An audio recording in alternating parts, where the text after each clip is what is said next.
Voilà, pour une fois, j'oublie pas de lancer l'enregistrement au démarrage. Bonjour à toutes et tous, hein. Ravi de vous revoir ce matin par ce jour de juillet, oui, qui annonce peut-être déjà les vacances pour certains. Merci de votre présence ce matin et merci à Cornelia et Evelyne d'avoir accepté mon invitation.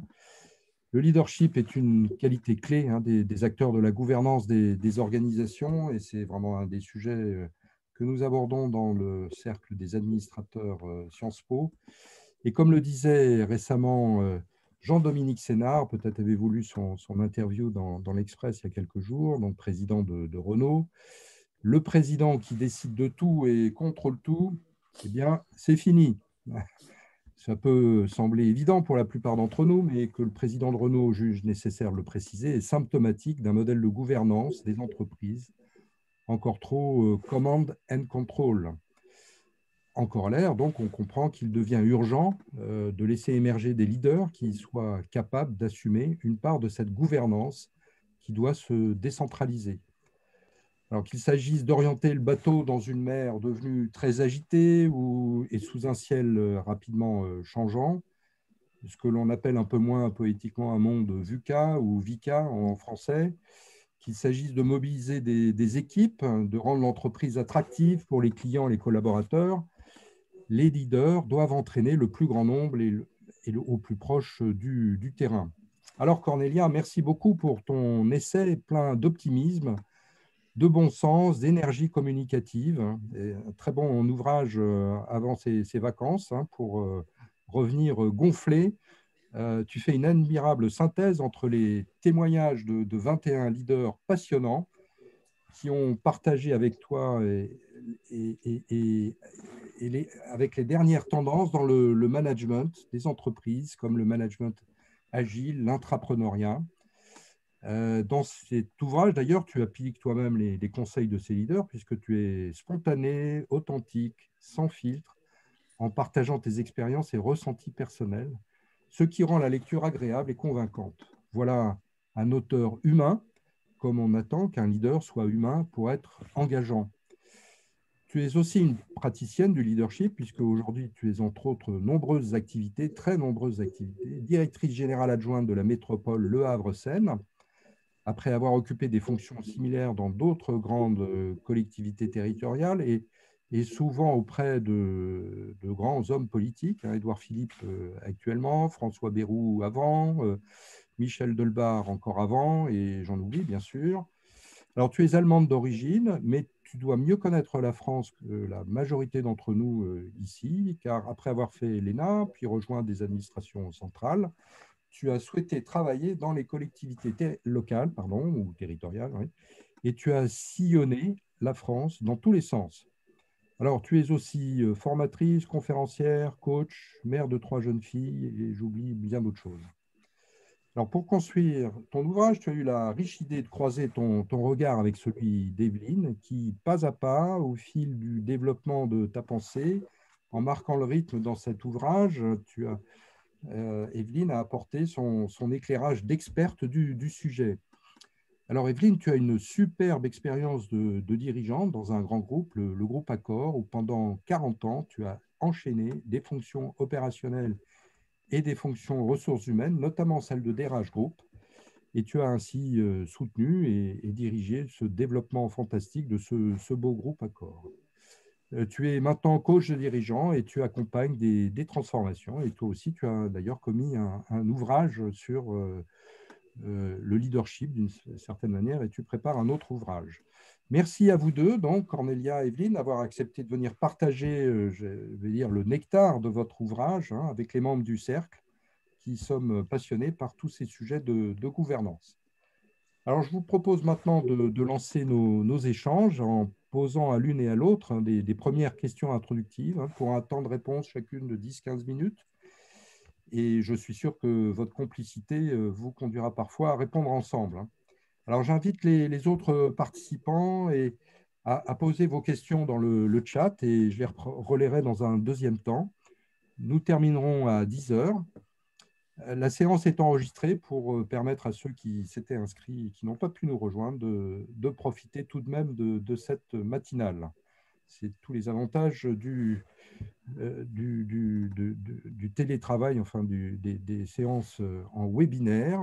Ça a beaucoup moins de charme que les rencontres au Procop que j'avais l'habitude d'organiser, mais enfin, c'est quand même extrêmement passionnant.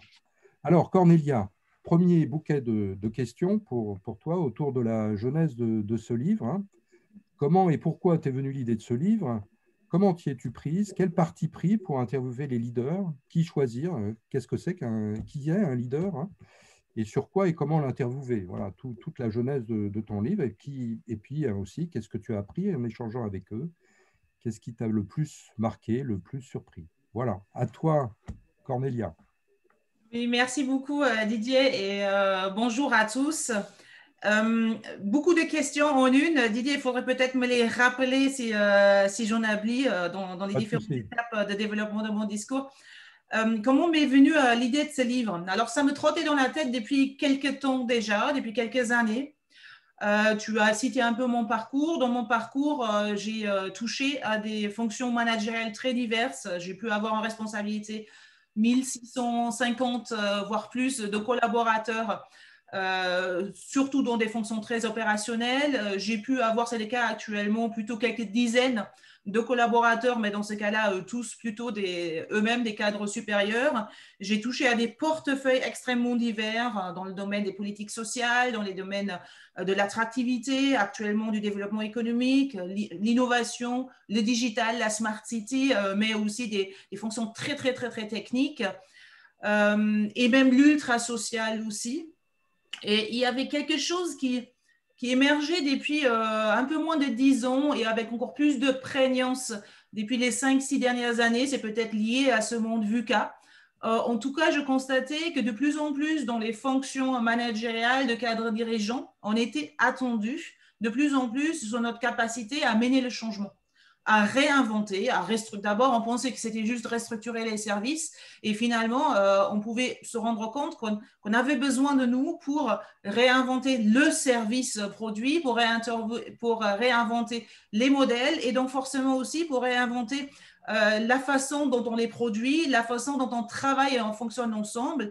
Donc cette capacité à mener le changement et cette capacité aussi à finalement de moins en moins piloter, diriger, mais d'embarquer et d'embarquer, donner un cap dans un monde qui devient de plus en plus imprévisible. Alors, c'est à la fois très intense comme travail, c'est à la fois très passionnant et franchement, moi, j'adore ça et je voudrais pas m'en passer. Mais en même temps, c'est très, très dur aussi. Il faut pas se voiler la face. Et j'ai eu une expérience, je pense, la plus révélatrice, qui est encore très récente, en 2019. Je mets en place un programme de transformation, tu le citais, par l'entrepreneuriat d'ailleurs, mais avec des méthodes agiles, vraiment menées jusqu'au bout. Donc finalement, un programme qui est très radical, il faut le dire, qui est très confrontant pour tout le monde, pour l'organisation, pour ceux qui ont voulu l'expérimenter avec moi, pour moi-même. Un programme qui a produit énormément de choses assez époustouflantes, vraiment avec des résultats, mais ça, on le sait toujours qu'après, on n'a aucune garantie de réussite au départ. Donc, un programme qui a produit quand même des projets assez magiques, qu'on a construit à toute petite échelle, qui aujourd'hui gagnent une envergure, une dimension, une notoriété nationale. Et donc, un programme qui était passionnant, intense, peut-être la période dans ma vie professionnelle qui m'a le plus fait vibrer, mais aussi la période la plus dure, où franchement, il y avait de la souffrance. C'était rude. Pour moi, personnellement, ben, ça s'est terminé quand même par une crise, par un arrêt avant même le confinement. Et puis le confinement qui est arrivé par là, tout d'un coup, la crise globale qui s'annonce pour tout le monde.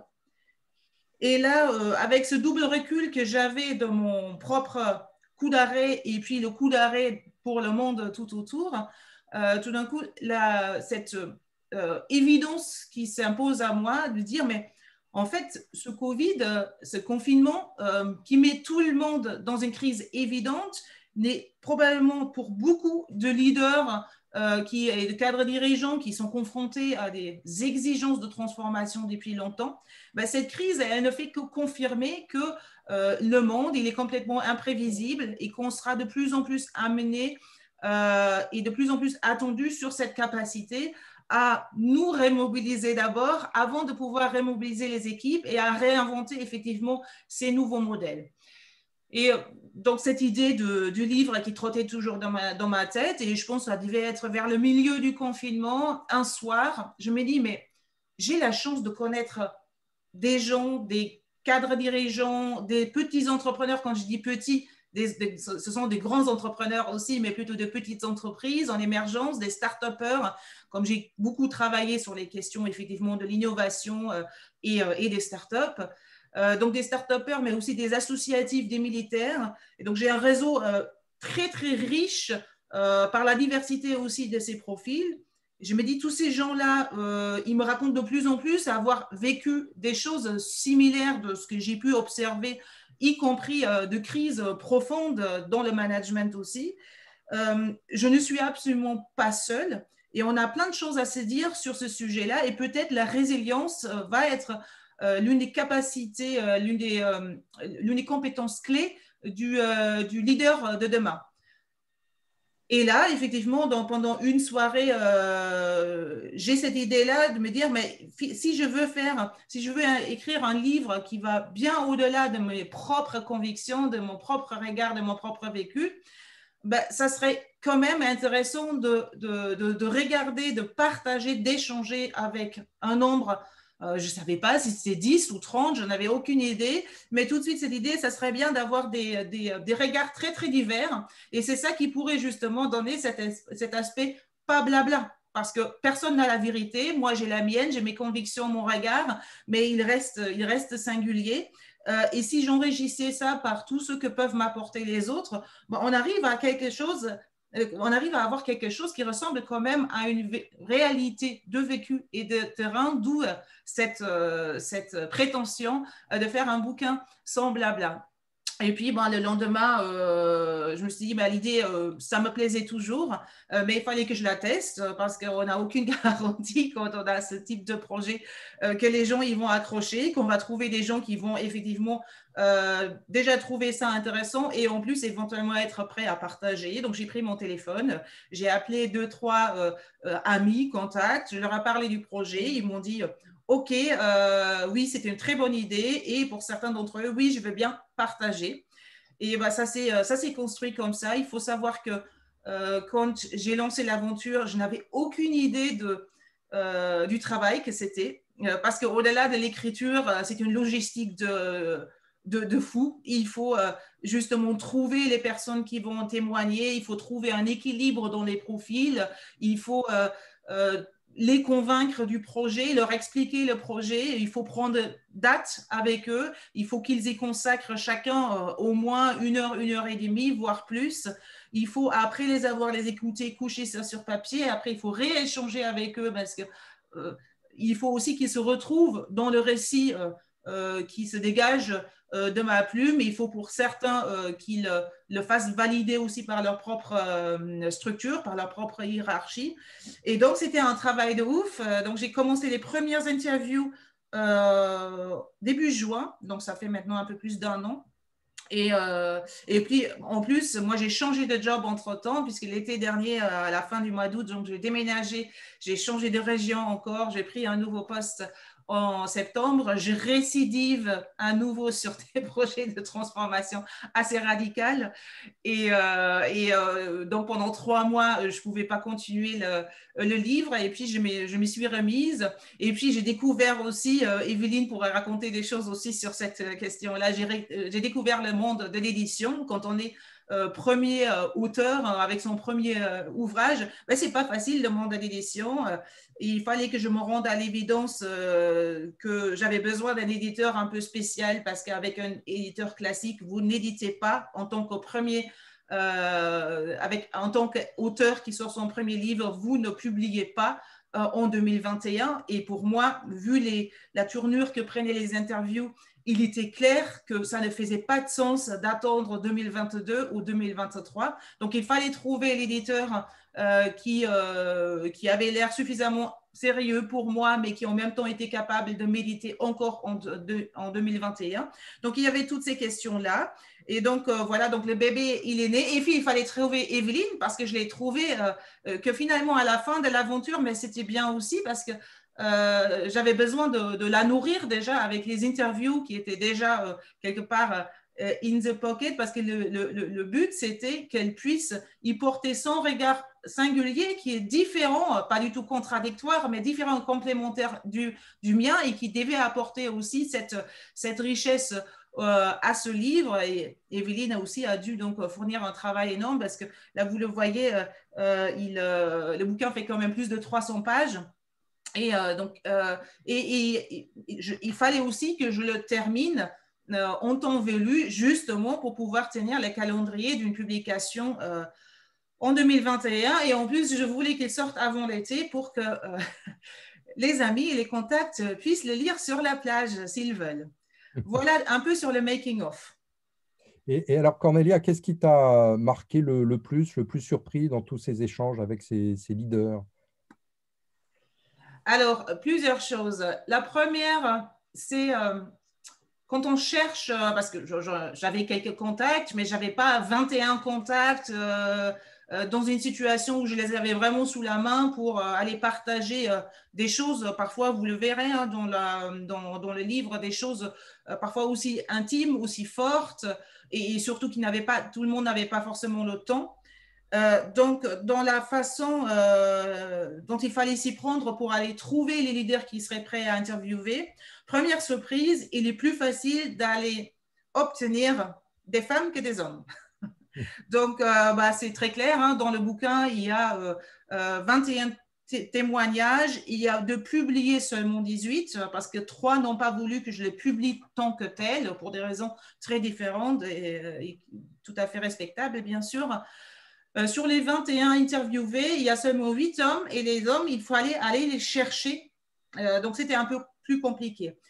Des femmes, j'en ai eu pas mal qui se sont vraiment présentées spontanément sans me connaître, juste en ayant vu le projet parce que j'avais fait un blog, j'avais un peu communiqué sur LinkedIn et par d'autres. Donc, première surprise, il était plus facile d'aller chercher des femmes.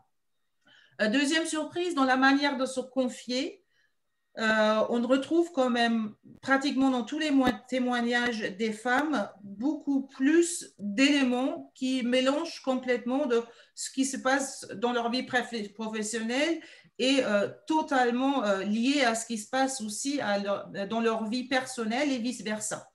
Ça ne veut pas dire que ce n'est pas le cas aussi chez les hommes, mais ils ne racontent pas de cette façon-là. Autre chose, encore toujours dans cette différence homme-femme, les femmes, c'est la grande tendance dans le livre. Il y a 2 exceptions qui ne confirment pas cette règle. Mais globalement, les femmes, avec le recul, disent que s'ils sont arrivés à des postes de forte responsabilité, ça a été un parcours du combattant. Donc, j'ai vraiment eu ce retour-là. Alors, elles disent là aussi avec des mots très différents, mais j'ai dû me battre. Et autant que les hommes racontaient aussi, j'ai dû mener telle ou telle crise pour l'entreprise, dans les femmes, on entend beaucoup plus. J'ai dû régler cette crise qui est devenue une grande crise pour moi aussi. Donc ce vécu-là du parcours de combattant des femmes, ou en tout cas dans la façon, là encore une fois aussi, de le relater. Après, sur les questions très convergentes, j'ai posé à chaque leader. Encore une fois, c'est important de dire que dans les leaders, j'ai des dirigeants de TPE, de start-up en tout début de phase. J'ai des dirigeants de très grosses associations, plutôt avec un esprit start-up aussi. J'ai des top managers de groupes multinationaux. J'ai des militaires, j'ai des cadres dirigeants publics aussi, j'ai des médecins. Même si je n'ai pas eu le chef de service en réanimation parce que c'était impossible de les avoir pour des raisons qu'on peut imaginer. Malgré donc cette diversité de profils et malgré des façons très différentes de raconter chacun leur parcours et leur vécu, il y avait quand même quelque chose de très, très convergent dans tout ça que j'appellerais à chaque fois la conviction que les valeurs clés, les compétences clés du leader de demain, c'est finalement les soft skills et c'est les capacités, les compétences agiles. Je peux même carrément citer des conseils qu'ils ont donnés tous à la même question qu'ils ont tous eu en fin d'interview. La question, c'était quels sont les challenges des leaders pour les leaders de demain. Je leur ai même demandé si vous étiez aujourd'hui dans un amphi rempli d'étudiants de Sciences Po qui veulent tous devenir des leaders, vous leur dites quoi, de développer quoi, qu'est-ce qu'ils doivent être, savoir et savoir-faire en tant que leader. Alors, j'ai eu des trucs très, très convergents. Savoir faire confiance, savoir prendre des risques et valoriser des risques. Donc, plus du tout à savoir planifier, anticiper et réduire les risques. Je pense qu'il faut toujours savoir réduire les risques, mais il faut surtout savoir aujourd'hui en prendre, et c'est-à-dire donc innover et explorer. J'ai eu des phrases très fortes sur l'importance de savoir apprécier et même aimer l'autre. Chacun là aussi avec des intensités différentes dans les mots, mais jusqu'à ce leader-là qui m'a dit, mais si tu n'aimes pas les gens avec lesquels tu bosses, tu ne vas pas être bon. Donc, il faut vraiment aimer les gens avec lesquels on bosse. Être en proximité avec le terrain. Laisser, ça c'est une façon de le dire, mais chacun l'a dit de façon différente, mais une me l'a dit avec ces mots-là. Il faut arriver maintenant à laisser la cravate dans son armoire, c'était une femme qui l'a dit, donc c'est rigolo pour la cravate.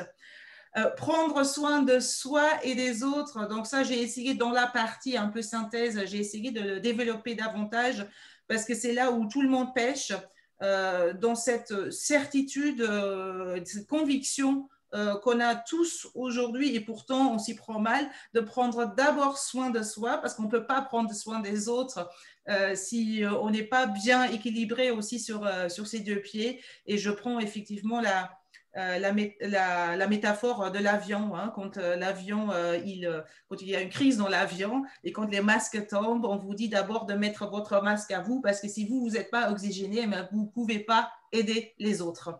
Et donc ça ne sert à rien d'aller jusqu'au bout et après de s'effondrer. Le burn-out, l'effondrement, la crise personnelle est quelque chose de très, très connu dans les leaders et surtout dans les leaders qui sont de plus en plus challengés sur la transformation. J'ai eu une phrase qu'on retrouve un peu dans l'esprit aussi dans tous les témoignages, c'est savoir ne pas être raisonnable. On arrête encore une fois le trop de planification et savoir aussi, ça veut dire aussi savoir se marrer, savoir prendre les choses à rebrousse-poil, savoir ne pas être raisonnable, c'est savoir aussi prendre des risques, se mettre en fragilité, d'où encore tout ça, on ne peut l'être si derrière aussi on a des capacités de résilience et on peut se révéler parce que si on prend des risques, si on n'est pas raisonnable parfois, forcément aussi on va passer par des moments où on se vautre. Et puis, dernière chose, rêver. Rêver et même des rêves fous. Il y a le témoignage là du leader de la start-up associative qui a réussi en pleine Covid à lever des millions comme une vraie start-up alors que c'est une association. Mais il dit très clairement, mais je l'ai entendu chez d'autres aussi, si ton rêve il n'est pas assez fou, les gens n'ont plus envie de te suivre. Même les investisseurs aujourd'hui, ils veulent, peut-être pas tous, mais de plus en plus d'investisseurs qui sont bardés de fric, ils ont envie aujourd'hui que leur fric, il serve aussi un rêve. Et plus le rêve il est fou, plus on arrive à lever des fonds. Donc, finalement, tout ça, des maximes, des compétences, des savoir-faire, des savoir-être extrêmement soft qu'on ne met jamais sur notre CV, dont on ne peut pas attester et qu'on n'apprend pas ou certainement pas, pas suffisamment, y compris dans nos grandes écoles. Et je pense qu'il y a vraiment là un élément de réflexion pour la formation des leaders de demain, qu'ils soient publics, et c'est un gros débat actuellement, ou privé, cette capacité, comment on fait vraiment pour développer, parce que je pense qu'on ne peut pas juste les apprendre par la théorie, mais comment on fait pour développer ces soft skills-là. Voilà, effectivement, nombreuses pistes pour renforcer, développer son leadership. Effectivement, merci Cornelia. Alors, Evelyne, qu'est-ce qui t'a, toi, poussé à t'associer à ce projet d'écriture avec Cornelia. Et ce livre parle de résilience, de leadership. Ça fait longtemps que c'est un sujet qui est abordé. Alors pourquoi ce projet d'écriture t'a inspiré? Et puis peut-être une question d'actualité. Alors quels sont à ton avis les impacts du Covid, hein, les impacts durables du Covid sur le management pour les entrepreneurs et les leaders? Bonjour à tous. Alors d'abord, en fait, j'ai eu un trait d'union pour m'associer avec Cornelia. C'est quelqu'un que vous connaissez bien. C'est en fait Didier. Mhm. Didier donc m'a mis en relation avec Cornelia. Et puis, en fait, c'est très, très bien passé. Nous avons eu, en fait, des tas de points communs, des tas de différences. Alors, les différences, c'était quoi? Eh bien, c'était qu'on n'avions pas le même cursus du tout. La différence d'âge, la différence de secteur. Et puis, moi, j'ai toujours été attirée par les différences, c'est-à-dire dans ma façon de manager au quotidien, je mettais toujours des personnes qui n'avaient pas le même avis que moi dans la pièce, en me disant, je vais gagner du temps sur les objections. Et c'est grâce à ça que la plupart du temps, j'arrivais plus vite que les autres à trouver une solution qui convenait, alors pas à tout le monde parce que ça c'est illusoire, mais qui convenait à beaucoup de monde. Alors voilà pourquoi j'ai voulu m'associer et surtout un mot qui m'a fait énormément vibrer, c'est sans blabla. Je fais partie des gens qui sont un peu directs aussi, un peu cash, et qui ont en fait pas envie de perdre de temps dans trop de politique. Et je crois que la politique nous a souvent fait des remous, des encombres, parce qu'on ne va pas directement au sujet. Et le sujet, c'est souvent le dernier point qu'on aborde dans une grande réunion. Donc, c'est important et pour moi, je pense qu'à l'âge que j'ai, je dois dire, je trouve que j'ai plus envie de perdre de temps. Voilà. Donc ça, c'était donc le premier point que Didier a soulevé. Le deuxième, c'était pourquoi en fait je me suis associée à cette écriture. Eh bien, j'ai trouvé ce projet original dans le sens où Cornelia faisait preuve, on pourrait dire, d'humilité, c'est-à-dire elle a demandé à quelqu'un d'autre, alors qu'elle est elle-même coach, d'apporter un regard sur ces témoignages. Alors, très, très vite, j'ai compris que je n'allais absolument pas rentrer et analyser le témoignage, mais je me suis laissée porter par mon intuition. C'est-à-dire, à chaque lecture de témoignage, il y a eu une qualité ou une évidence qui m'est apparue que j'ai voulu illustrer. Et je crois que c'est ce qui a permis justement de prendre un peu le contre-pied ou de faire quelque chose d'un peu différent qui a fait que c'était complémentaire. Et le mot résilience était pour moi un mot très important. Alors c'est vrai, on le connaît, c'est un mot qui est de plus en plus utilisé, qui a été bien développé par Boris Cyrulnik grâce à son livre Le merveilleux malheur. Mais ce qui est important, c'est qu'aujourd'hui, il est certes utilisé dans les entreprises, il est utilisé dans beaucoup de discours politiques, mais c'est un sujet qui est très difficile. Alors, on peut le mettre dans nos discours, on peut le mettre dans les recommandations. Pas plus tard qu'hier, je parlais de résilience avec une jeune femme qui a eu une tumeur au cerveau. Cette personne, en fait, je lui dis, mais pourquoi tu ne veux pas regarder ce côté de la résilience? Elle m'a dit, moi, la résilience, je ne sais pas ce que ça veut dire et je ne comprends pas. Elle était complètement fermée dans sa maladie. Elle était complètement fermée sur elle-même. Ça peut se comprendre. C'est une femme de 35 ans qui a un enfant qui est jeune et qui, pour le moment, en fait, n'a pas réussi encore à dépasser le choc qui lui arrive et l'opération qu'elle a subie. Donc, c'est normal. Ceci étant, c'est là où on voit que la vraie résilience, c'est difficile de l'acquérir. Et la vraie résilience dans l'entreprise, ce n'est donc pas évident. Cependant, en fait, on peut parler de comment je dépasse l'impossible aussi dans l'entreprise.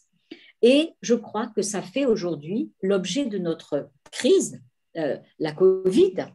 Ça fait l'objet de nos tracas du quotidien et ça fait l'objet, en fait, de la posture que l'on doit avoir pour pouvoir dépasser toutes ces difficultés. Ceci étant, on peut le faire par homéopathie ou on peut embrasser la résilience. Ceci étant, en fait, chacun son rythme, chacun comme il le peut, parce que bien souvent, il s'agit de pouvoir, de pouvoir ou de ne pas pouvoir. Et je crois que ce mot a été pour moi, en fait, une vraie richesse pour l'écriture du livre. Alors, Didier posait la question, alors, cette crise, pour moi, elle nous appelle au renouveau. Bien entendu, on a eu beaucoup, en fait, de phases, de changements dans, en fait, ces 30 dernières années.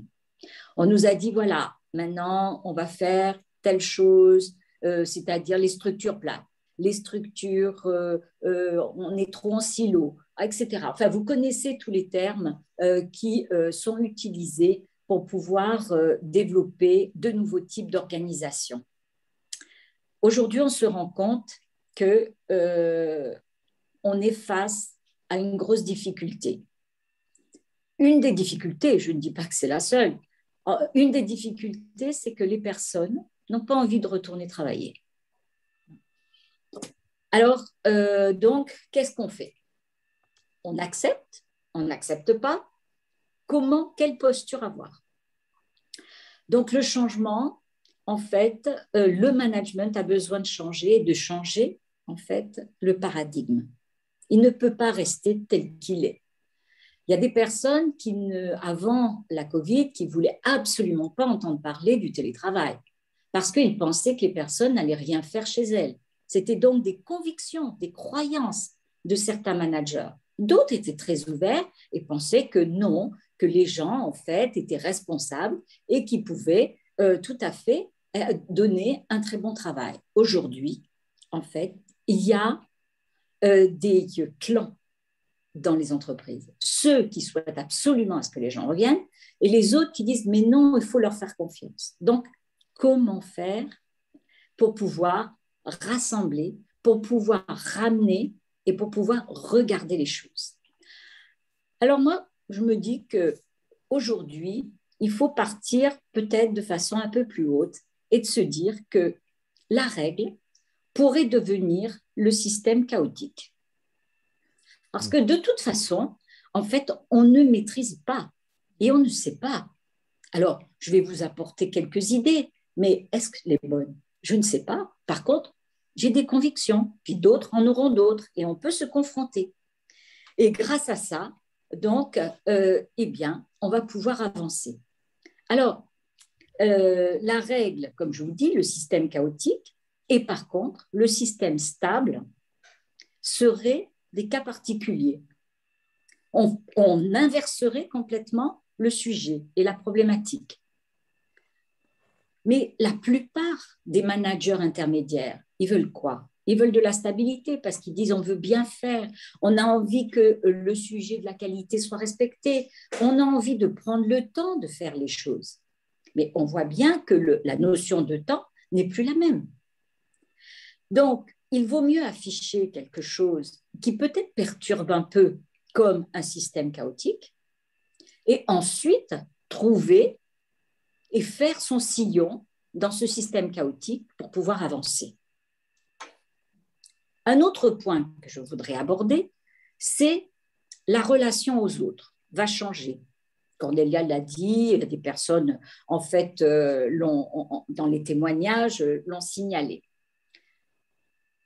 Je savais qu'aujourd'hui, j'allais vous parler. Et hier matin, j'ai eu une idée. J'ai dit aujourd'hui, enfin, dans la période actuelle, nous allons passer de la relation au profit de l'attention à l'autre.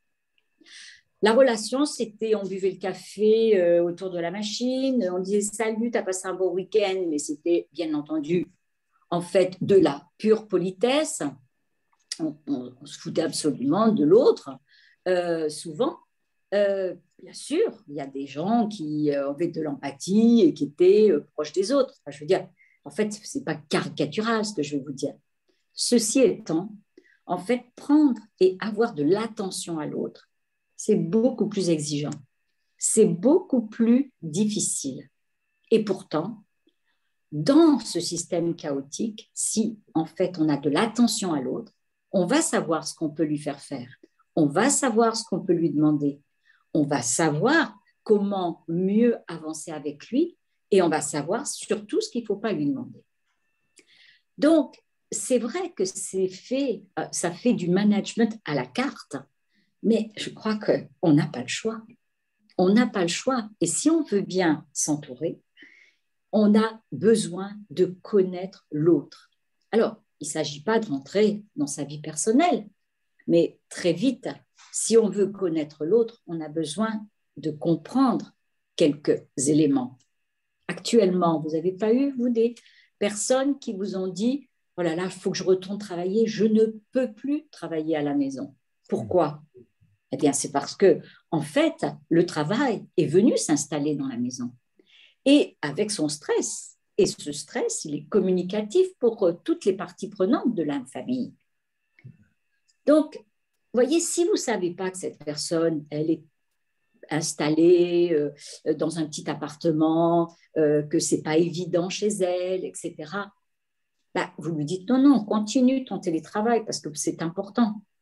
Ceci étant, on fait une erreur parce qu'on risque justement de tomber dans un burn-out ou dans une difficulté plus importante parce qu'on ne sait pas ce qui se passe.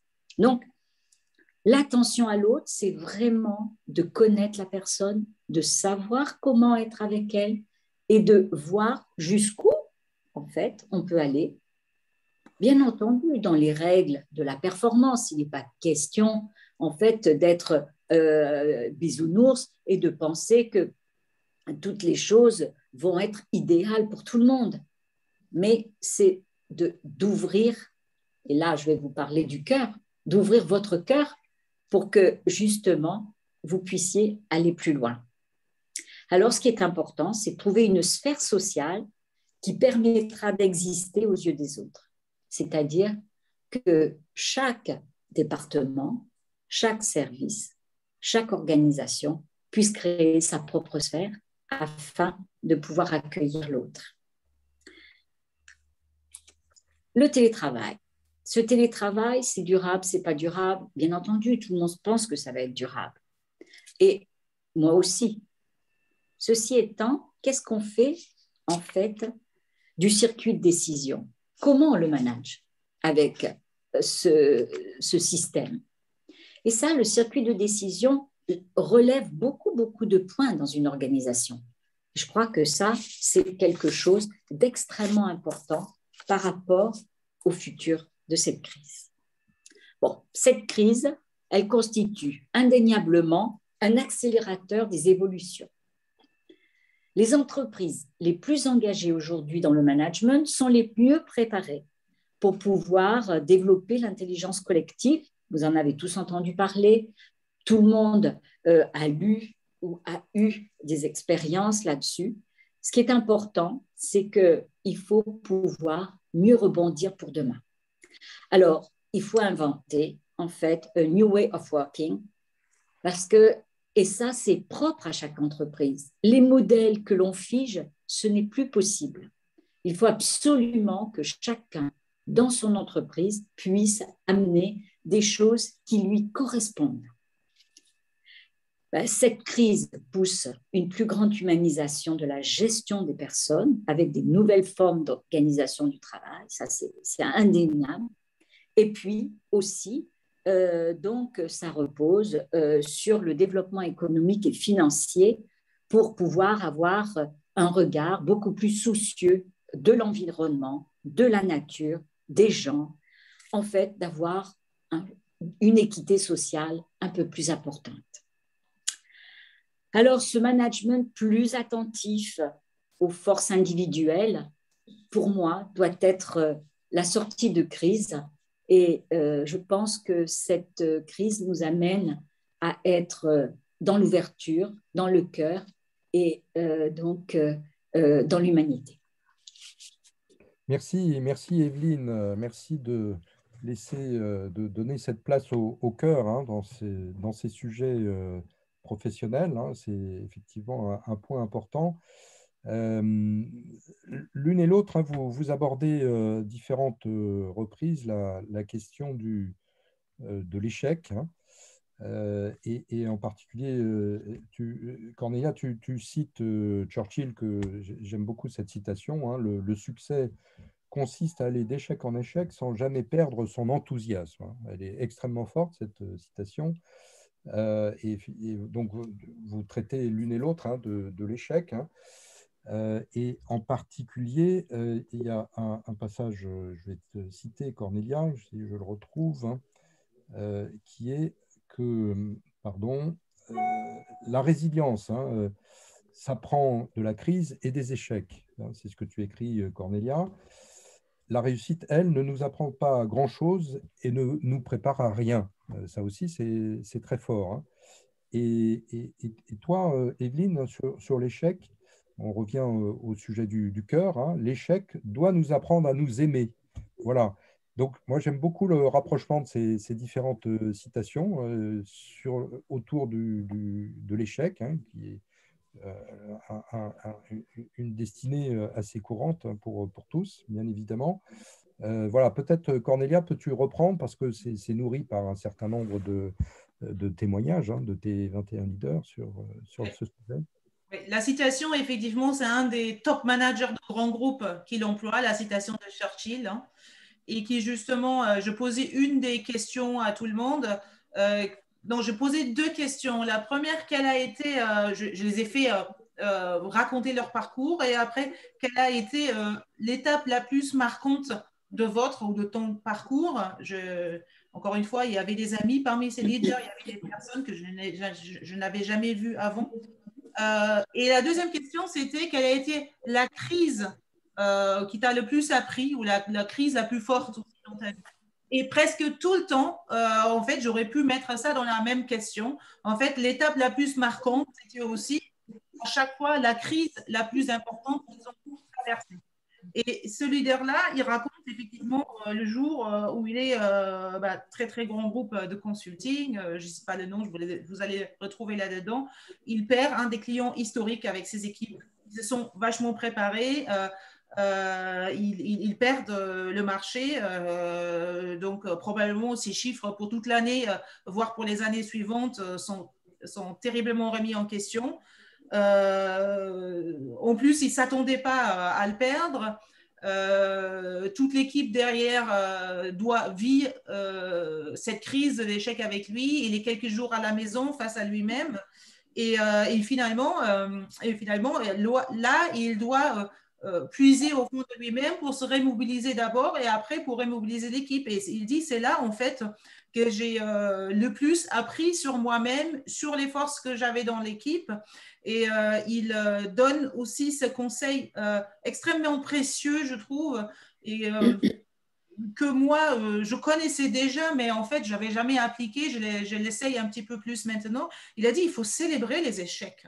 Parce que c'est des échecs qu'on apprend. Bon, déjà, il faut les célébrer parce que même si on a échoué, on a bossé comme des dingues. Et l'issue, c'est toujours multifactoriel, hein, que ce soit une réussite ou que ce soit un échec. Donc, l'échec est forcément très, très apprenant. Donc, il faut le célébrer pour tout ce qu'il nous a apporté en termes d'apprentissage sur notre business, sur notre équipe, sur chacun individuellement aussi. Et puis, si on n'a pas des échecs, on ne peut pas s'améliorer. Donc, c'est vraiment l'échec le plus souvent qui améliore et qui fait qu'on va derrière proposer des choses encore plus intéressantes. Et c'est au fond la philosophie aujourd'hui de l'agilité, hein, qui est une forme quand même très itérative. C'est jusqu'au jour d'aujourd'hui, je ne sais pas ce qui se passera dans quelques années, mais aujourd'hui, c'est la méthode avec laquelle on a les plus grandes réussites en termes de réinvention ou en termes d'innovation, parce que l'agilité est basée sur le fait qu'on ne connaît pas l'avenir, qu'on est dans l'incertitude globale, totale, et donc qu'il faut itérer de petits échecs ou de petits succès, mais on accepte d'emblée les échecs, itérer de petits échecs et à chaque fois apprendre pour pivoter et jusqu'à aller jusqu'au succès. Et dans les témoignages, il y avait une autre chose très, très forte, c'était de se dire que puisqu'on est aujourd'hui tous amenés à devoir transformer, à devoir réinventer les modèles, la réinvention et la créativité, elle naît de la crise. Et donc, un transformateur est un provocateur de crise, mais notamment quand il est un provocateur de crise, puisqu'il doit la provoquer, il est en situation de leadership, et ça a été ma propre expérience très, très forte, notamment en 2019, mais pas que. Quand on est provocateur de crise, on est avant tout aussi provocateur de crise pour soi-même. Mais c'est effectivement de cette crise-là que peut naître le renouveau. Et j'aime bien ce que dit Evelyne sur le chaos. Il y a une autre leader qui l'a dit, elle était appelée sur une mission de consulting au Maroc et elle trouvait que le client était particulièrement intelligent. Il a dit, moi je ne veux pas que... donc c'était plutôt une mission de coaching, même si c'était des consultants. Il a dit, moi je ne veux pas que vous veniez avec des solutions. Le consultant vient avec des solutions. Le coach, il vient plutôt avec des questions auxquelles le coaché apporte lui-même ses réponses. Et là, le client avait dit, nous, on ne veut pas vos conseils. En plus, vous êtes des Français. Nous, au Maroc, on a besoin aussi de savoir que les réponses viennent de nous-mêmes. Donc, tout ce que je vous demande, c'est de créer le chaos pour que l'on puisse devenir une entreprise internationale, une entreprise performante et donc une entreprise résiliente. Et Evelyne, peut-être un commentaire Alors, de ce sujet. Pourquoi en fait, je crois que c'est en période de crise, qu'elle soit une crise personnelle ou une crise professionnelle, que l'on apprend à se connaître. Très souvent, en fait, la culpabilité prend le pas. Et on se dit, oui, j'aurais pas dû, j'aurais pas fait, etc. Ça ne sert à rien, ça vous maintient en fait dans le problème. Alors que si vous arrivez à dépasser cette culpabilité et vous dire, in fine, qu'est-ce que j'ai fait et qu'est-ce qu'il faudrait que j'apprenne de ça, alors là, en fait, les choses vont s'installer, ça va aller beaucoup mieux. Et notamment, en fait, c'est aussi d'avoir un regard indulgent vis-à-vis de soi, c'est ce que je dis, en fait, c'est mieux s'aimer. Très souvent, notre ego nous joue des tours parce que de toute notre vie, on l'a habitué à faire certaines choses, à réagir d'une certaine façon. Et je crois qu'il faut aujourd'hui essayer de lui dire, écoute, reste tranquille un peu et je vais quand même regarder un peu plus en profondeur pourquoi je suis dans cette situation, puisque la plupart des situations, nous les provoquons. Merci Evelyne. Alors, quand on parle d'échec, on peut aussi parler de confiance, hein, c'est aussi le corollaire. Et ça, Cornelia, je crois que c'est vraiment un point commun à tous les témoignages, hein, le cœur, hein, du leadership, la soft skill prépondérante peut-être, hein, c'est celle de savoir faire confiance. Hein. Alors, confiance en soi, et on le sait bien, ce n'est pas toujours facile, hein, c'est simple à dire, mais pas facile. Confiance dans les autres, et puis confiance dans l'ensemble de ce qui se passe. Hein, et ça me fait penser en ce moment au témoignage d'Edgar Morin, vous avez tous entendu certainement, hein, qui a fêté son 100e anniversaire hier, et qui est un témoignage d'espoir. Hein. Edgar Morin a traversé des dizaines de crises majeures, hein, depuis le début. Voilà. Et aujourd'hui, il a tout de même un espoir, il transmet de l'espoir à tous. Hein. Voilà, revenons à notre cas. Savoir faire confiance à soi, aux autres et à l'univers aussi. Hein. C'est ça, hein, Cornelia, je crois. Hein. Oui, alors c'est une découverte vraiment super intéressante qui m'a beaucoup finalement aussi décomplexé, déculpabilisé, comme le dit Evelyne. On dit toujours il faut faire confiance et sans la confiance, on ne peut rien construire. On ne peut rien construire. Bon, première chose, la confiance, justement, elle ne se décrète pas. On ne rencontre pas une personne et on fait confiance. La confiance, elle se construit dans cette relation, dans cette attention justement portée à l'autre. Elle doit être réciproque. Je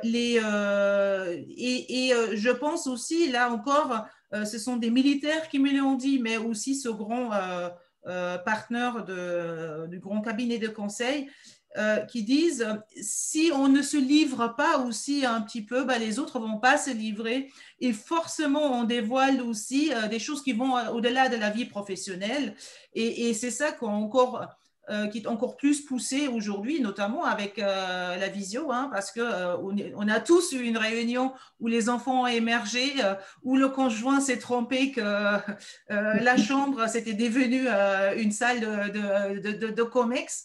Et à un moment donné, donc, tout le monde sait de plus en plus comment vit l'autre. Et d'ailleurs, il faut le savoir que les militaires le cultivent quand on est en responsabilité d'hommes pour lesquels on prend des décisions parfois qui sont des questions de vie et de mort. C'est ce que me disent des amis généraux. Ils disent, mais moi, je ne peux pas prendre ces décisions-là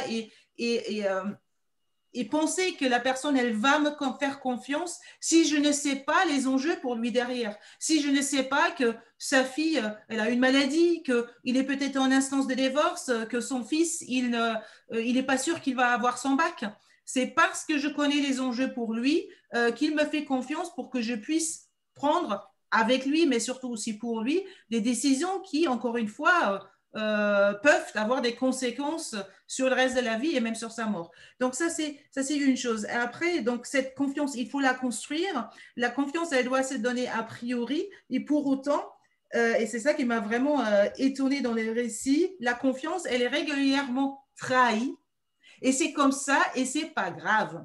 Combien de managers ont vécu, notamment des managers qui laissent de la liberté et de l'autonomie à leurs équipes, ont connu des équipes qui en ont abusé, qui ont joué au bout d'un moment contre l'équipe, voire même contre le manager, et qui étaient finalement eux-mêmes bienveillants seulement tant que ça leur servait.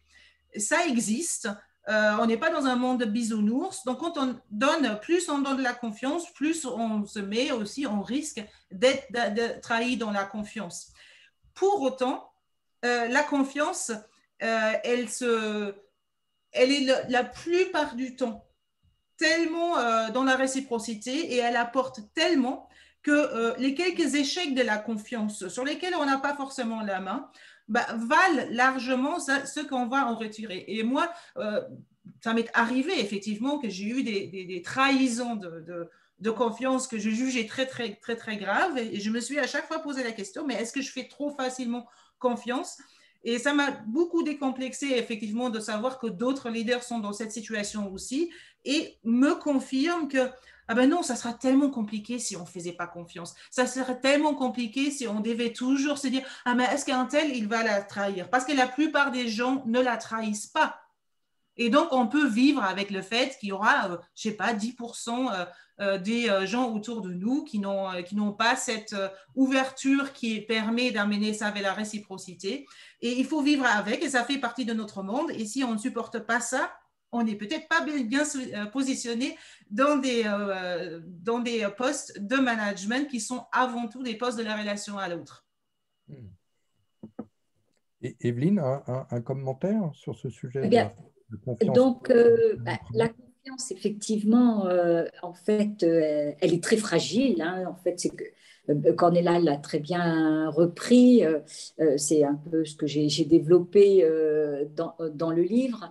Je crois que pour donner peut-être un regard un peu différent, il faut peut-être se poser la question de quand en fait on a un retour de non-confiance, c'est-à-dire de trahison, est-ce que soi-même on fait vraiment confiance?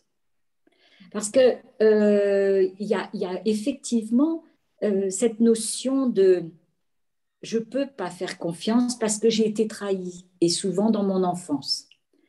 Et c'est ça qui, de toute façon, va se rejouer jusqu'à temps que la personne lâche prise sur ce sujet.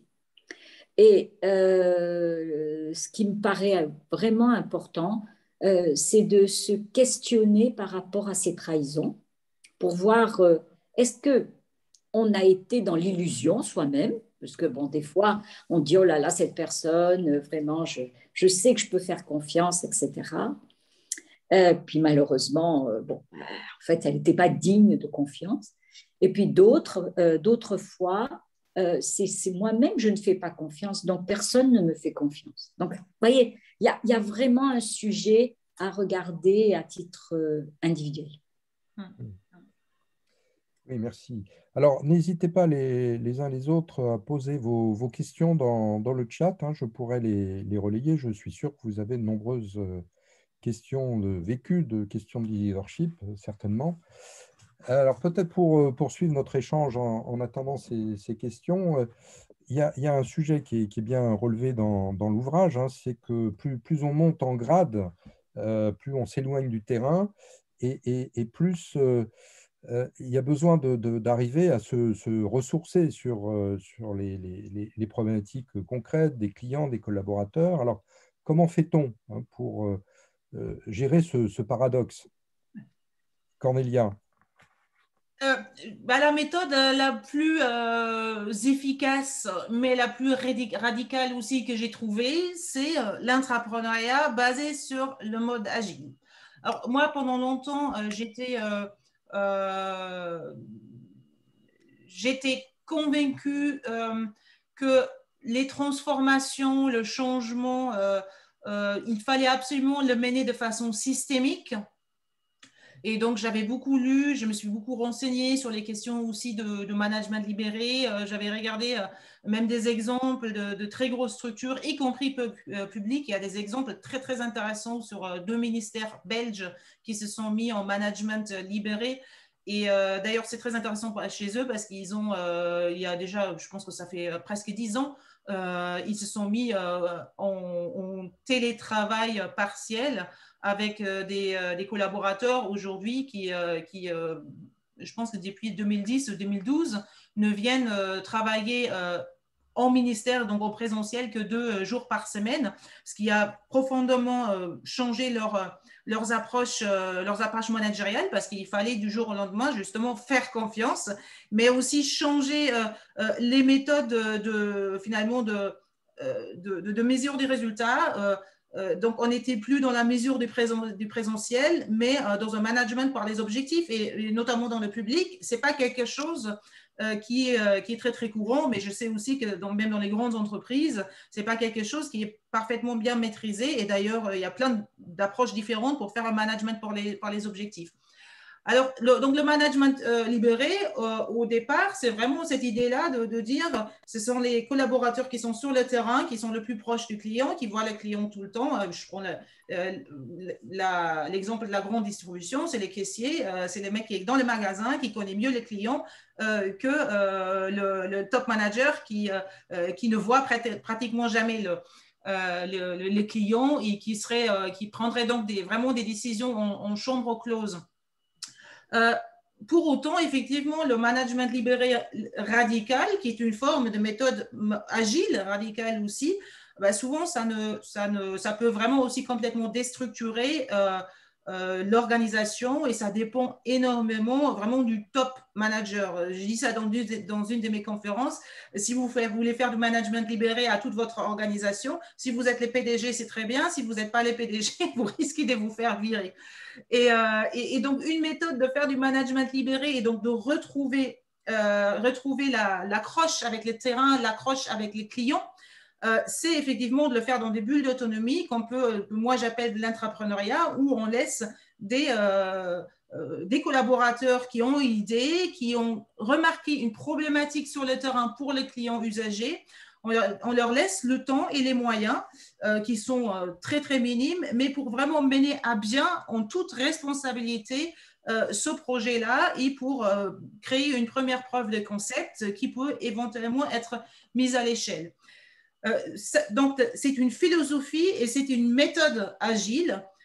Et pourquoi elle est dure? Elle est confrontante dans les organisations parce que ça veut dire qu'on laisse des équipes travailler sur des idées qui n'ont pas été décidées par le CODIR, par le COMEX, ni même par vous-même quand vous êtes en responsabilité de ces démarches-là.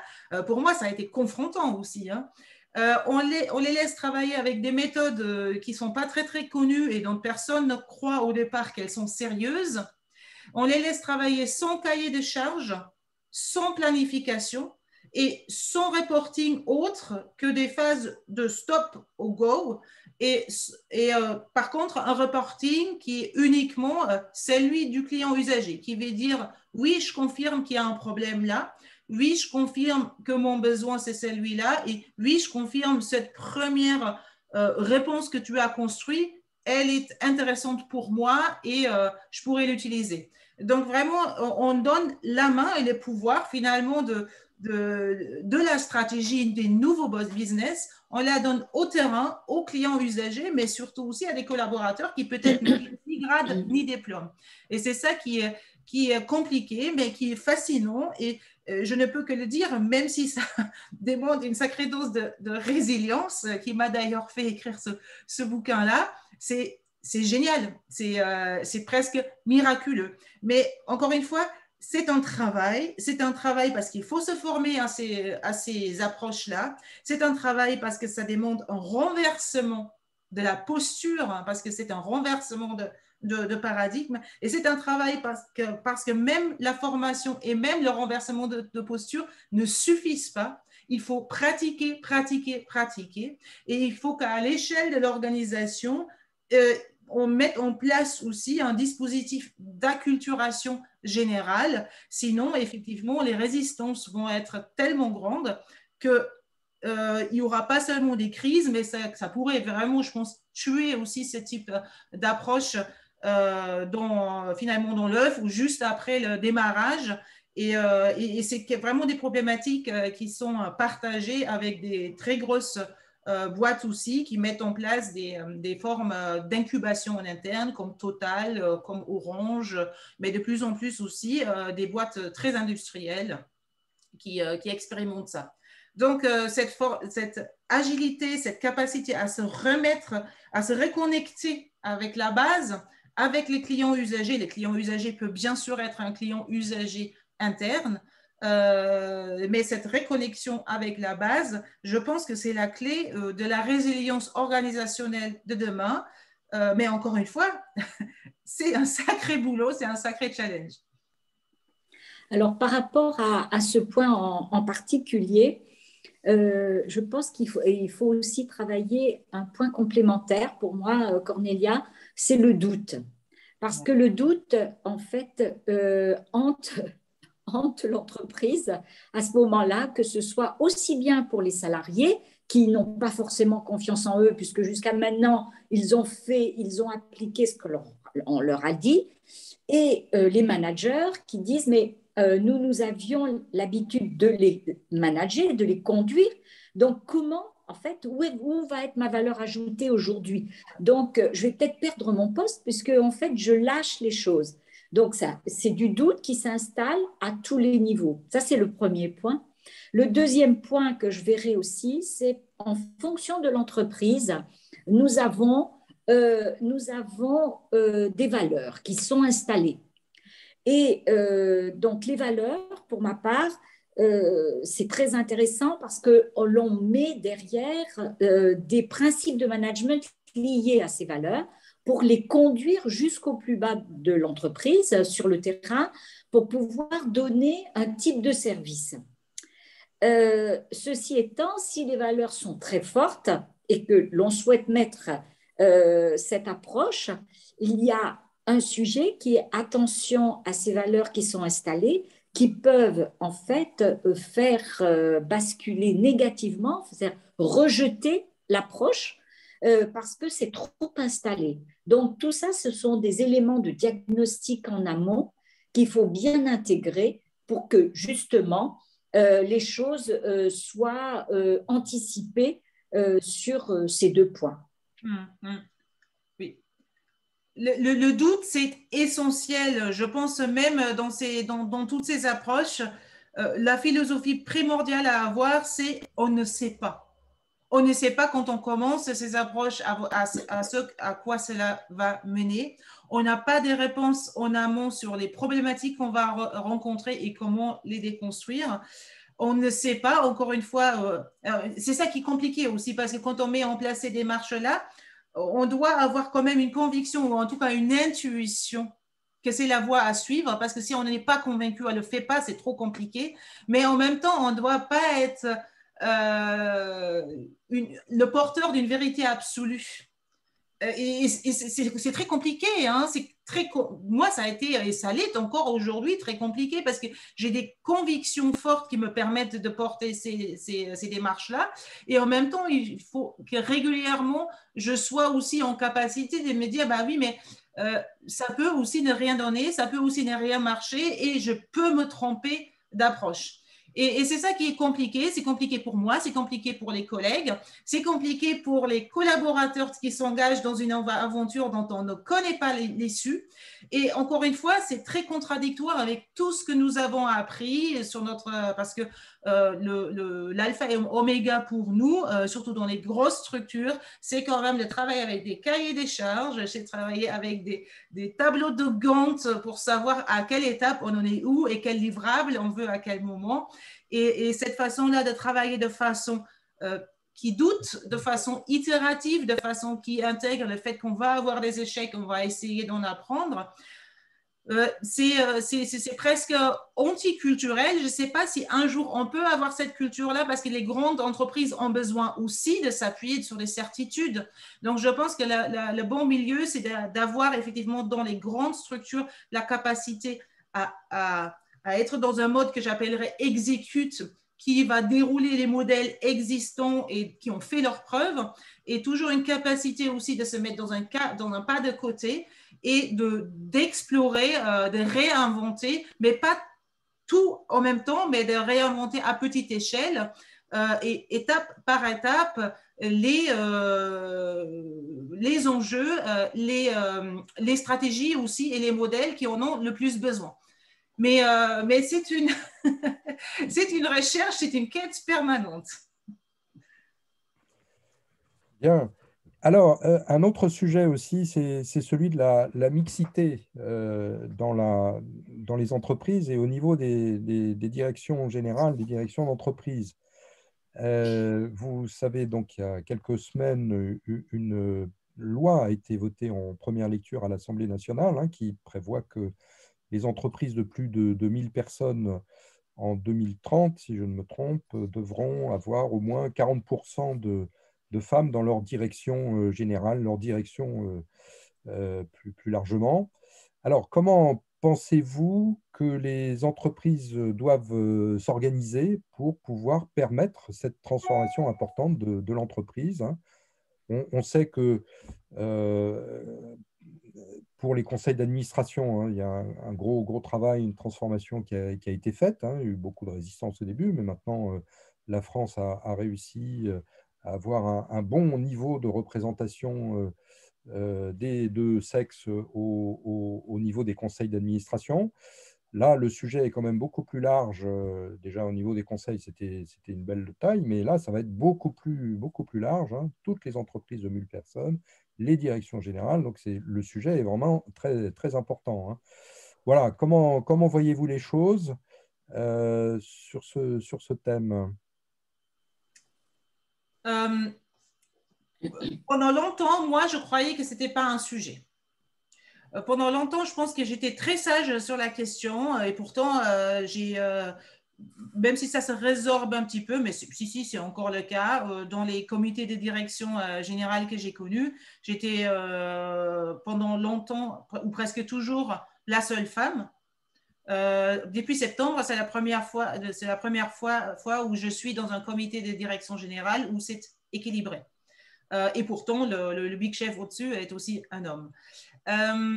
Moi, je pensais pour autant que ce n'était pas un problème et j'étais très en doute par rapport à la question des quotas parce que, comme tout le monde, je me disais, moi, je n'aimerais pas que je sois recrutée parce que je suis femme, mais je veux être recrutée pour mes qualités, mes compétences. Le livre m'a fait changer d'avis. Pourquoi il m'a fait changer d'avis? Justement, parce que ce n'était pas du tout un livre qui questionnait ces enjeux-là et pourtant, ils sont revenus.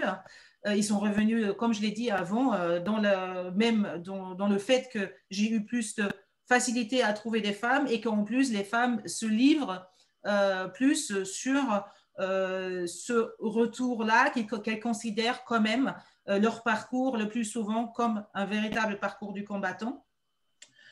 J'ai eu dans ces interviews la chance d'interviewer la présidente France de l'International Women's Forum, qui d'ailleurs aussi, il y a d'autres membres du forum qui témoignent aussi dans le livre, qui évidemment sont militantes du sujet. Et aujourd'hui, je suis convaincue de la nécessité du combat qui est mené par l'International Women's Forum, mais aussi par d'autres réseaux aujourd'hui. Tout simplement, je vais citer l'une des leaders justement qui l'a dit. Normalement, tout est en place pour que l'égalité professionnelle soit réalité dans nos pays, pas seulement la France. Mais quand on regarde les chiffres, c'est un scandale. Et tant que c'est un scandale, on ne peut pas juste dire on ne fait rien. Donc, il faut bien faire quelque chose. Et toutes les expériences, toutes les évaluations, y compris de politique publique, le prouvent. Les quotas font bouger les lignes. Comme dit Christine Lagarde, sans quotas, on trouve des excuses. Avec des quotas, on trouve des solutions. Hein. Je pense que c'est ça, oui. Et Evelyne, quel est ton point de vue sur le sujet ? Alors, je pense qu'effectivement, les quotas font avancer. La seule chose, c'est que pour moi, à l'intérieur de l'entreprise, je trouve que c'est intéressant de parler de la mixité, c'est-à-dire homme-femme, parce qu'il y a des qualités masculines dont on a besoin, il y a des qualités féminines dont on a besoin. Et ça, c'est indéniable. Maintenant, il y a un sujet qui est important, c'est-à-dire qu'on peut très bien... Tenez, je vais vous donner un exemple. En fait, j'ai assisté j'étais membre d'un conseil d'administration. Il y avait 2 femmes, la PDG de la société et moi-même. Et puis, je voyais qu'humainement, les choses, vous avez compris que mon côté humain prend souvent le dessus. Et je pose une première fois la question, une deuxième fois la question, une troisième fois la question. Cette femme, elle était drivée par les chiffres. C'était son sujet. Cette femme-là, c'est une femme, mais en fait, elle a juste le costume de la femme. Elle a donc son côté masculin extrêmement développé. Donc moi, quand je parle de mixité, je parle en fait de cette polarité que nous avons tous, aussi bien les hommes que les femmes, c'est-à-dire un équilibre masculin-féminin.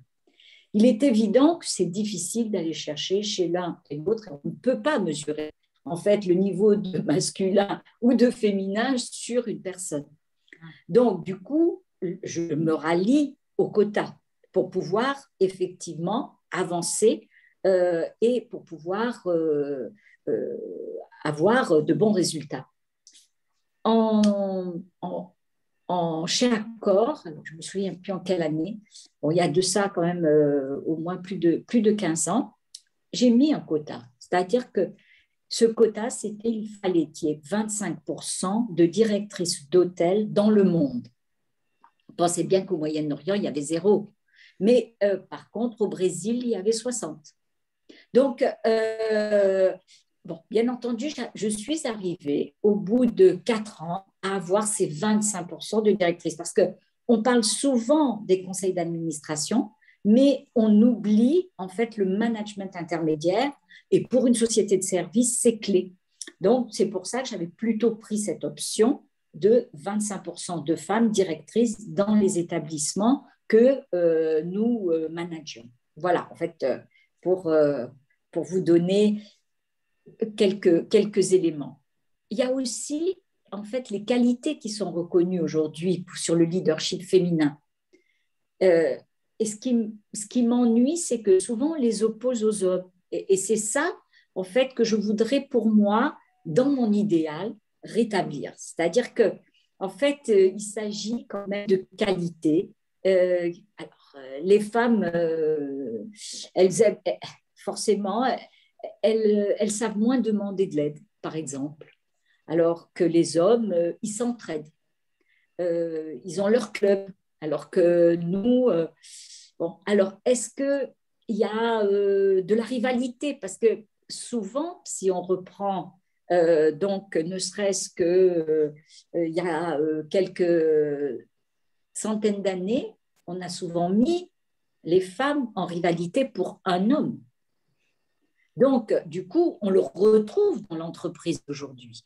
Alors, il ne s'agit pas, bien entendu, en fait, du même contexte, mais du coup, peut-être que la femme, elle se dit, bon, s'il y a une autre femme, ça va être plus difficile pour moi, etc. Donc là, il y a aussi une éducation à apporter aux jeunes femmes aujourd'hui et aux jeunes filles d'aujourd'hui, que partager, c'est plus fort plutôt que de diviser pour être en fait sur le podium. Voilà. Je pense qu'il y a encore une problématique pour les femmes de conscience de leur légitimité. J'avais lu un article sur la façon de postuler à des postes de responsabilité des femmes quand elles ne postulent que quand elles pensent avoir toutes les qualités requises pour un poste, quand elles pensent avoir le CV parfait, alors qu'un homme serait plus à même de postuler sur un poste où il ne coche pas toutes les cases en se disant mais je vais apprendre et je vais bien pouvoir y faire face.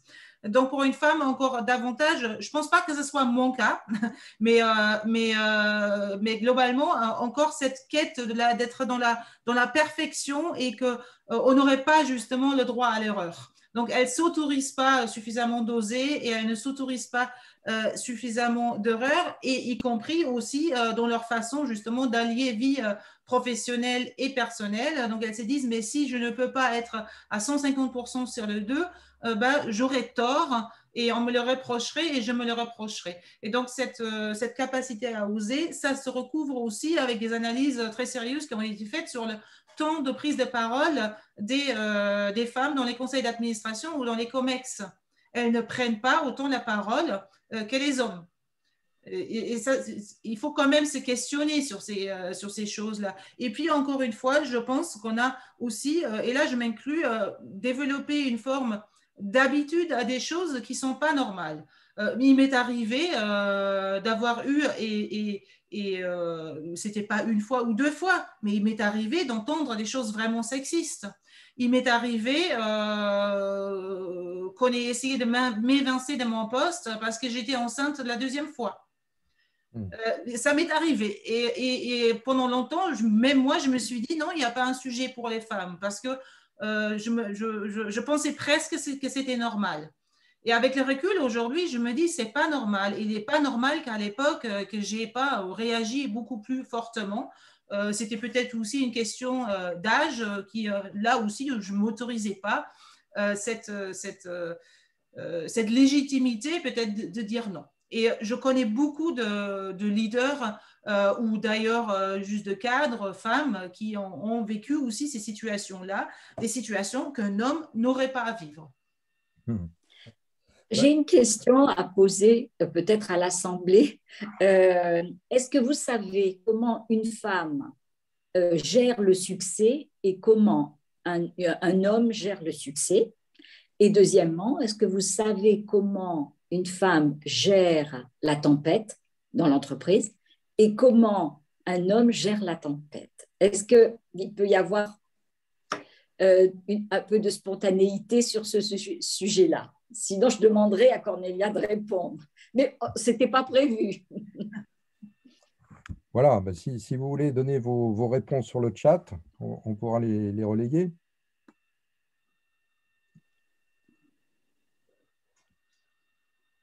Alors peut-être qu'en attendant que les premières idées viennent, Cornelia, veux-tu répondre? À ça? Ouais, en tous les cas, moi, je donne ma langue au chat. Hein, donc, Ah, une réponse. Christine. Une femme met Voilà. en avant l'équipe, l'homme moins, point d'interrogation, devant le succès. Hein. Pardon. Oui, oui. Moi, je peux juste citer des réponses que j'ai eues des leaders sur comment ils réagissent.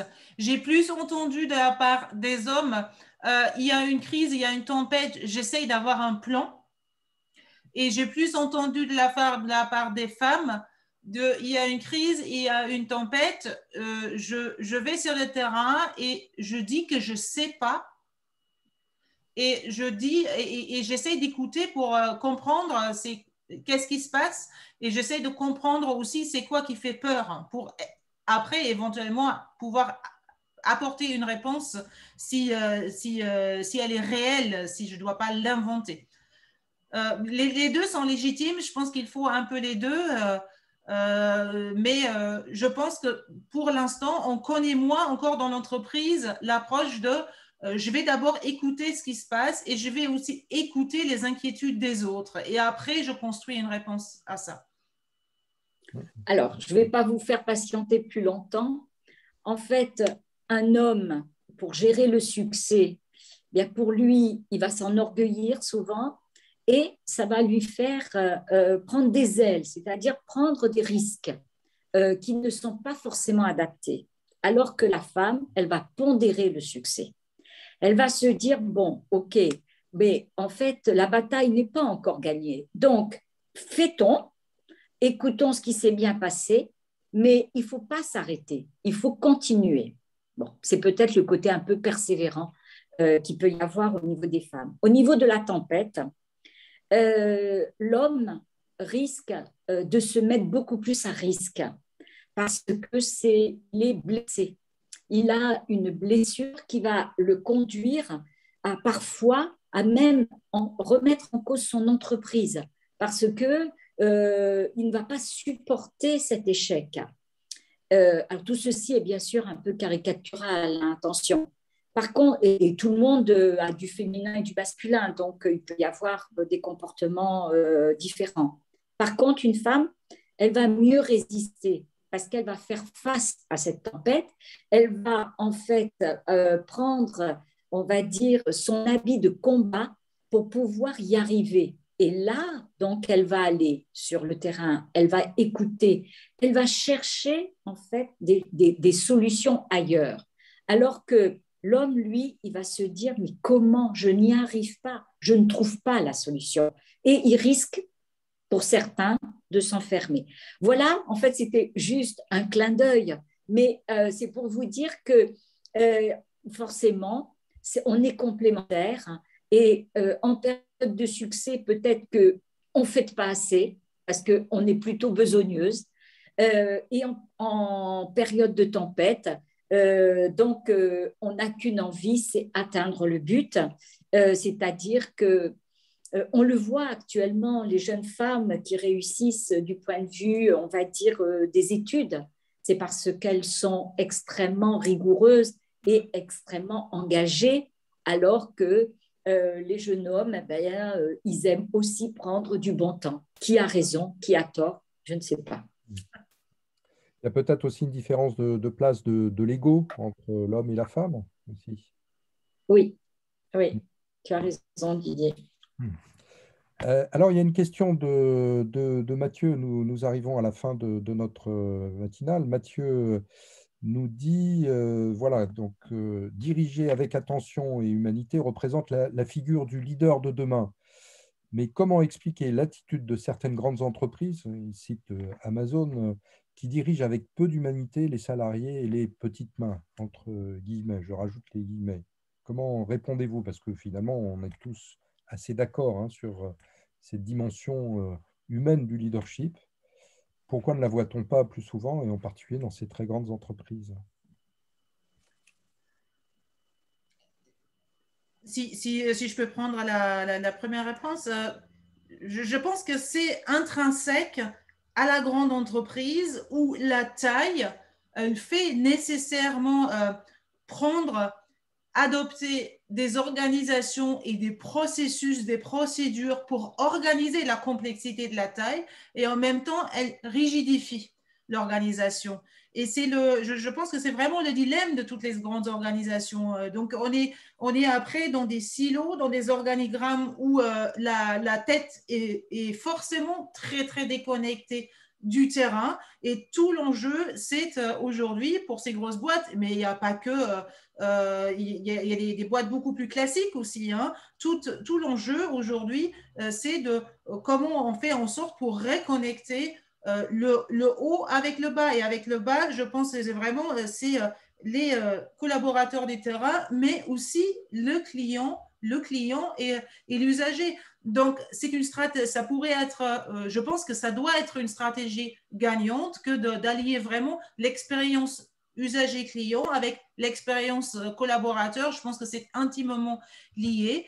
Mais encore une fois, c'est une bataille de tous les jours parce que l'organisation processée, l'organisation figée, l'organisation qui met de l'ordre, c'est ça finalement un organigramme, hein, de savoir qui fait quoi, de connaître les responsabilités des uns et des autres, ben, ça fige. Il faut en être conscient, on en a besoin, mais on doit être en capacité aussi de le dépasser. Et je pense que le plus grand ennemi, alors est-ce qu'on peut faire partout, est-ce qu'on peut recréer des petites structures à l'intérieur des grandes structures, c'est peut-être une approche de faire, mais finalement, je pense qu'il faut avant tout se donner les moyens de ne pas rester dans les habitudes, de remettre en question en permanence les façons qu'on fait, les façons de faire, les façons de se connecter les uns aux autres, et bien sûr aussi à chaque fois de rechercher des nouveaux modèles organisationnels et managériaux qui s'imposent, avec toujours le challenge aussi, si on fait ça en permanence de façon systémique et radicale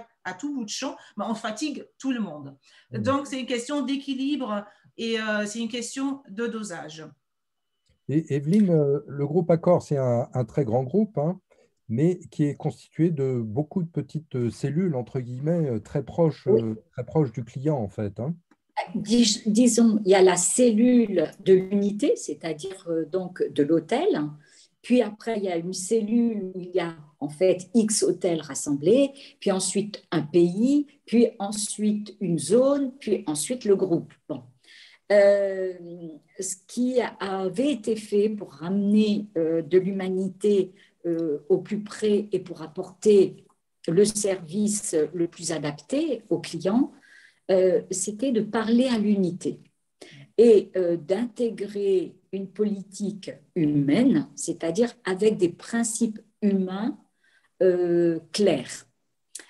Après, il n'y avait pas... il y a des outils, mais en fait, pas énormément d'outils pour que justement, il y ait la possibilité de s'adapter.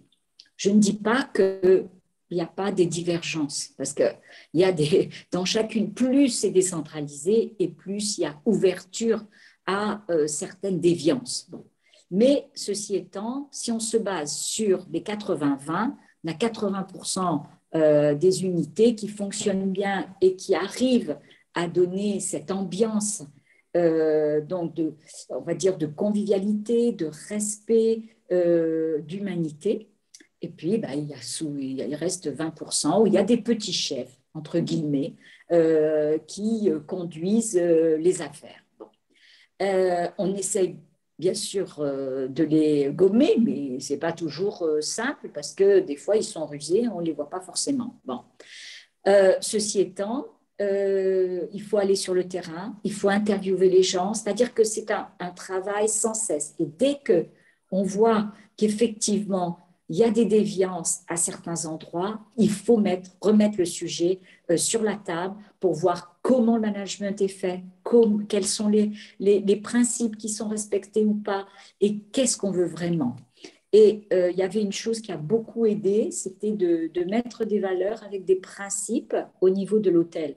C'est-à-dire, si vous aviez un service, par exemple, de milieu de gamme, donc il y avait un système de management adapté.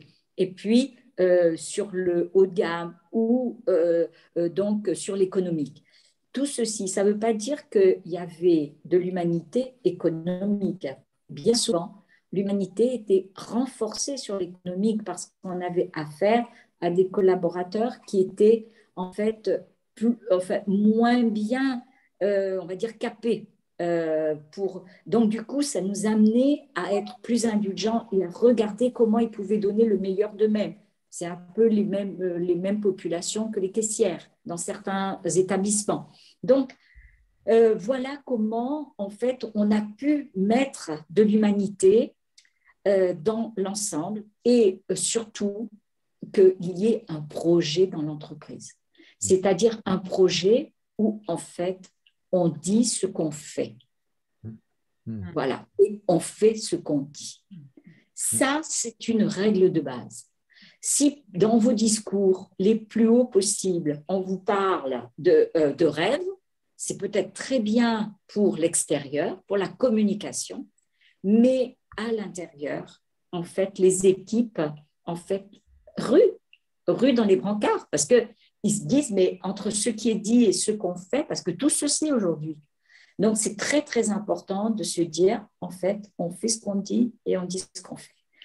Et à partir de là, on arrive petit à petit à mettre cette humanité. Bon, la société que vous avez citée effectivement est tentaculaire.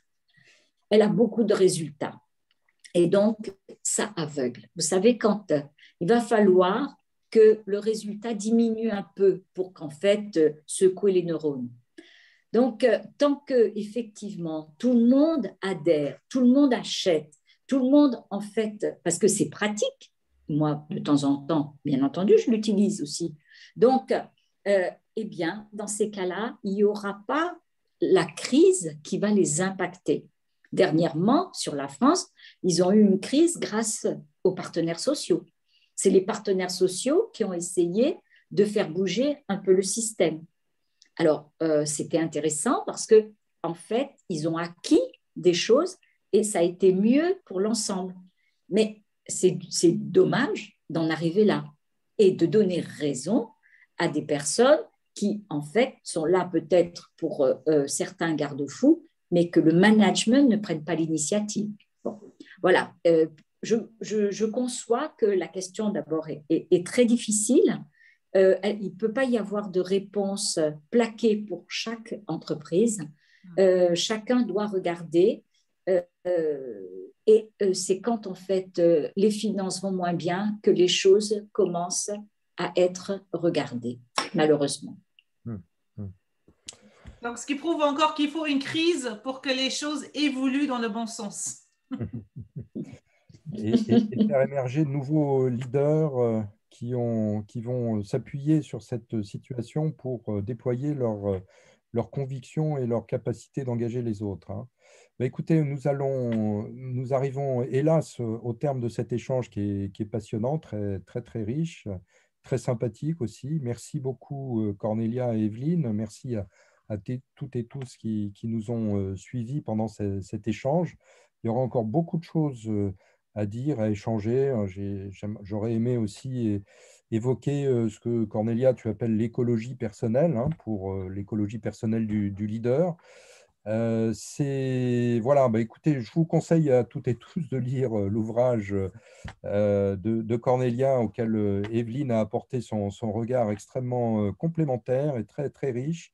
Et puis voilà, puis je vous souhaite de lire ça pendant ces vacances qui arrivent, j'espère, pour tous, et pour prendre de l'énergie et travailler sur les prochaines étapes de notre monde VUCA qui vont arriver certainement à toutes et tous. Voilà, mais écoutez, très très bonne journée à tous, très bon week-end, très bonnes vacances, et puis on se retrouve, j'espère, au cercle dès le mois de septembre. J'ai déjà un certain nombre d'événements qui sont qui sont en cours de préparation. Donc voilà, merci à tous et puis à très très bientôt. Merci beaucoup. Merci. Au revoir. Et merci Didier. Merci. Au revoir. Merci à vous deux, Evelyne et Cornelia. À bientôt. Merci. À bientôt.